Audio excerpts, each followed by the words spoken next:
Good evening, everybody, and once again, welcome back to the channel. In this video, before we begin the topic, make sure to like, subscribe, and hit the notification bell so that you never miss an update. So in this video, I would want to talk about how we use the bucket index in Apache Hudi to build the Hudi table, which is nearly about 660 gigabytes, almost 4.5 billion records. So in this video, you will probably see two things. The approach that we took in the medallion architecture and how we have partitioned the particular data and which index option we used and why. So let's begin the particular video now. So first we talk about the architecture part. We adopted a medallion architecture, meaning we have the raw data set in S3, which is partitioned by a year and a month and a day. These are data files which external vendors are sending us. We store that in the raw layer. After that, we build a bronze layer. The bronze layer is where the data is not deduplicated. This is where the glue jobs reach from the raw and they perform a bulk insert into the bronze layer, which is a Hudi data lake. And then from the bronze layer, we have incremental jobs which pick up the new delta that are coming in or the changes that have been made in the bronze layer. And then we perform upsert into the silver zone, which is where the data is deduped, which is where we use the right data type. In the bronze layer, we have all the columns and the data types to string. And then based on the use case, we build the silver layer with the appropriate data types. Now, the first thing that I want to talk about is, it's a huge data, a huge table for sure. So which index option did we adopted and why, right? So let me share my screen quickly. So here, total records are about 4.5 billion. Total size is about roughly 660 gigabytes. This is basically the job posting data, which is huge. We have all the job posting about all these years. And, the primary key for that is job ID.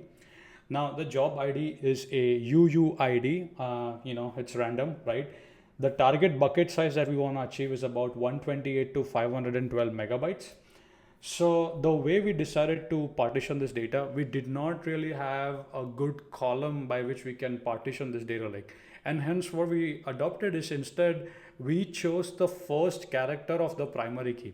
Now, meaning if the primary key starts with A01, giving you an example roughly, we extract the first character A and that record will be inside the partition A, as you can see. So we adopted the first character of the UUID, which resulted in roughly about 16 partitions. Now, let me share my screen again. So 16 partition, right? Now, if you calculate records per partition, how do you calculate that? You take the total number of records roughly, which is about 4.5 billion, divide that by 16, that will give you how many total records would be there in a given partition. Data per partition, how do you calculate that? Is basically you take the bronze layer, data, how much you have, and then you divide that by the number of partition, which is 16. So roughly I know about each partition will be about 40 gigs in size, okay? Now how to calculate the buckets over here, right? How do we come to an number that we want to use 140 or 150 or 30, etc., right? So the best way to do that is I know that in a given partition, which means in a given Hive style folder, I would have roughly about 280 million records. Now, roughly a rule of thumb is like you need about 2 million records per bucket again. So what we do is we divide the number 280 by roughly 2, and this will give you the approximate number of buckets. In this case, the bucket number comes out to be 140. Now let's go a little down. Partition strategy over here. As you can see, we in the Spark SQL, we use substring cast, and as you can see, we take the first character of the job ID and that is as a hash key, which means the data would be basically inside that particular partition. In our bronze layer, we ran this simple query. What this query does is it takes the job ID, the first character of the job ID, it groups by the first character of the job ID and performs a count. So by doing this, I would know for a given partition what is the total record count. I get a rough idea about that. Okay, so that's that. And then here are the settings that we use. The record key was job ID. The precom key is timestamp. Hudi index bucket engine is set to simple. Hudi.bucketIndex.hashKey field is job ID. So let me just explain a little bit.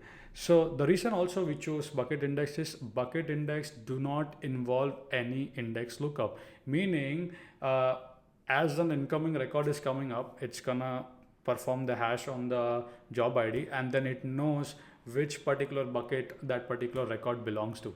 So you see, since there is no index lookup, you see the upserts are gonna be very fast over here. Okay, so we chose that. And yeah, we also configured small file size. So basically we wanted to make sure that the writes are not generating like small files, so we configured these two settings to make sure that the in our data lake we have, you know, file size between 100 and 512 megabytes. And that's about it. So in this blog, we have explored, how we have, partitioned our data where you do not have a really good column to partition, right? In that scenarios, yeah, for example, if you have a UUID or random numbers, you can take the first character and then partition that by that character. Just a quick note before we conclude the video. This approach is great. You want to make sure when you're estimating the total number of buckets, you add further growth factor, meaning new data is always going to come in, right? So you want to add a little bit extra bucket to the number that you got, right? So make sure to add a little bit more from what you get, right? Last but not the least, this approach can or could lead to hot partition, meaning if your partition strategy is not good enough, a lot of records will go inside of one single partition, leading to like hot partition there, right? Hopefully that makes sense. Next, the number of buckets in this approach is fixed, meaning tomorrow if I want to change it, I cannot do so. I would have to rewrite the table. Now, I know there's an approach where Hudi has released something called consistent hashing, where the bucket sizes can grow and shrink dynamically. So that's that. I will leave the resources for you to read more if needed. And that's about it. So I hope this video was insightful. I hope you found some value out of it. So if you have to take something from this particular video, the thing that you want to take is, number one, when you have large data set, what is your data partitioning strategy? How would you want to partition it? Ask yourself a question, okay, do I need uniqueness within the partition or across the partition? Depending upon that, you can choose your appropriate index option. That's all I have. If you have any further specific questions on this topic, I can answer them. Leave your questions in the comment. And as and when I would get time, I will get back to you. With that being said, keep smiling, keep programming, and I will see you in the upcoming next video.